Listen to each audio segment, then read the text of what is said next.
Bienvenue sur Voix du Ciel, un espace où nous explorons ensemble la grandeur de Dieu et ses promesses pour nos vies.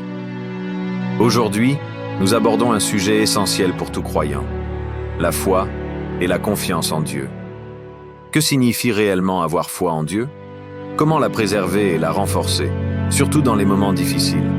Et quels témoignages bibliques et personnels peuvent nous inspirer à avancer avec assurance? Préparez votre cœur à recevoir cette parole. Chapitre 1. La foi selon la Bible.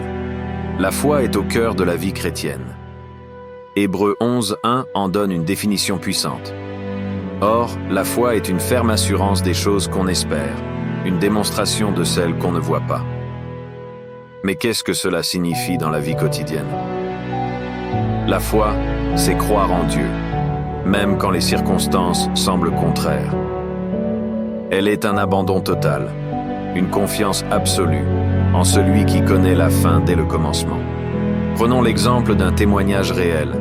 Marie, une jeune femme atteinte d'une maladie rare, raconte: « Lorsque les médecins m'ont dit que je n'avais que peu de chances de guérir, j'ai décidé de remettre ma vie entre les mains de Dieu.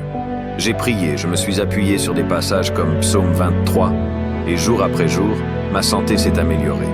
Aujourd'hui, je vis avec gratitude. » Dans la Bible, nous avons aussi l'exemple d'Abraham. Lorsque Dieu lui demande de quitter sa terre natale et de se rendre dans un pays qu'il ne connaît pas, Abraham obéit sans poser de questions. Puis, dans Genèse 22, Dieu met sa foi à l'épreuve en demandant à Abraham de sacrifier son fils Isaac. Abraham choisit de croire que Dieu pourvoirait, et au dernier moment, Dieu intervient et renouvelle sa promesse à Abraham.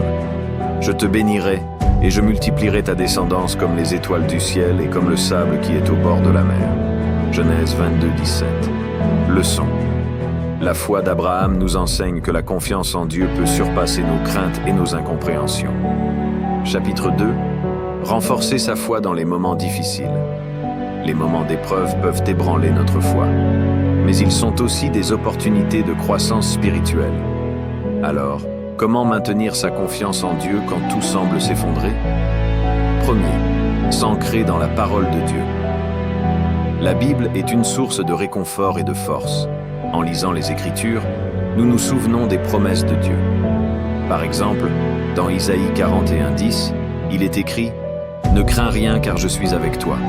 Ne promène pas des regards inquiets, car je suis ton Dieu. » Luc, un croyant ayant perdu son emploi, témoigne. Chaque matin, je méditais sur Jérémie 29:11. « Car je connais les projets que j'ai formés sur vous, dit l'Éternel, projets de paix et non de malheur. » Cela m'a aidé à garder espoir. Quelques mois plus tard, Dieu m'a ouvert une porte inattendue. Deuxième, la prière. Un dialogue avec Dieu. La prière est l'un des outils les plus puissants du croyant. Même dans les moments où les mots nous manquent, Dieu entend nos soupirs. Jésus lui-même, dans le jardin de Gethsémané, a prié avec intensité avant de faire face à la croix. Sophie, mère de 3 enfants, raconte: « Lorsque mon mari est tombé gravement malade, j'ai prié tous les soirs. J'ai parfois crié à Dieu dans ma douleur, mais il m'a donné la paix et la force de continuer. Aujourd'hui, mon mari est guéri. » Troisième, trouver du soutien dans la communauté. Dans Proverbe 27:17, il est écrit: « Tout comme le fer aiguise le fer, l'homme aiguise son prochain. » Partager vos luttes avec d'autres croyants peut raviver votre foi. Un témoignage d'église. Lors d'une période de dépression, j'ai rejoint un groupe de prière.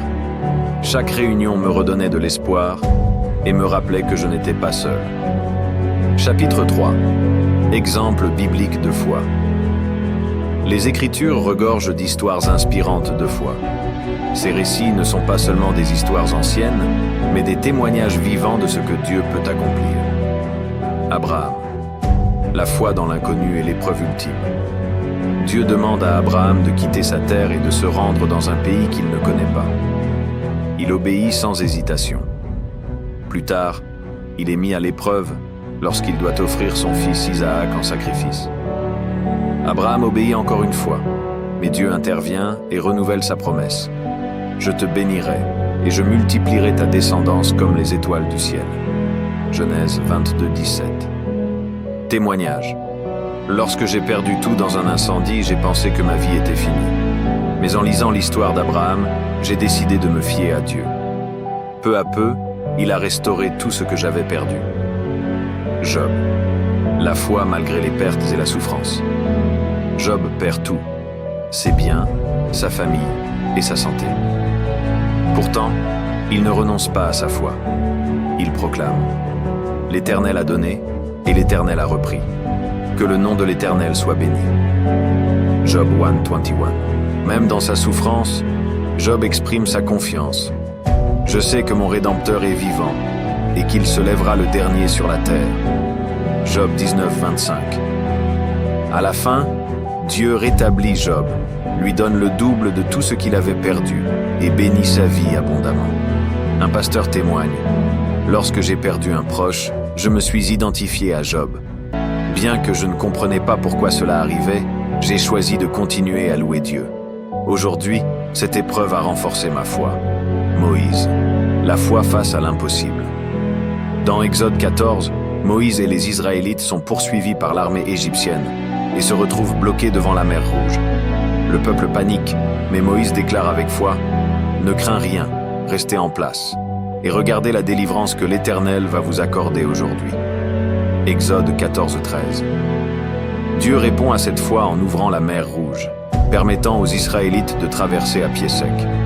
Leçon. Moïse nous enseigne que Dieu peut accomplir l'impossible lorsque nous lui faisons confiance. Pierre.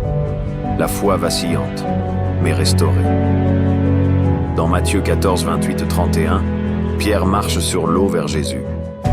Tant qu'il garde les yeux fixés sur Jésus, il reste debout, mais lorsqu'il regarde les vagues, il commence à sombrer. Jésus le rattrape et lui dit : « Homme de peu de foi, pourquoi as-tu douté ?» Leçon. Pierre nous montre que même si notre foi vacille, Jésus est toujours là pour nous relever. Paul et Silas. La foi dans la louange au milieu des épreuves. Dans Actes 16:25-34, Paul et Silas sont emprisonnés après avoir été battus. Pourtant, au lieu de se lamenter, ils prient et chantent des louanges à Dieu. À minuit, un tremblement de terre secoue la prison et leur chaîne tombe. Ce miracle amène le geôlier à croire en Christ.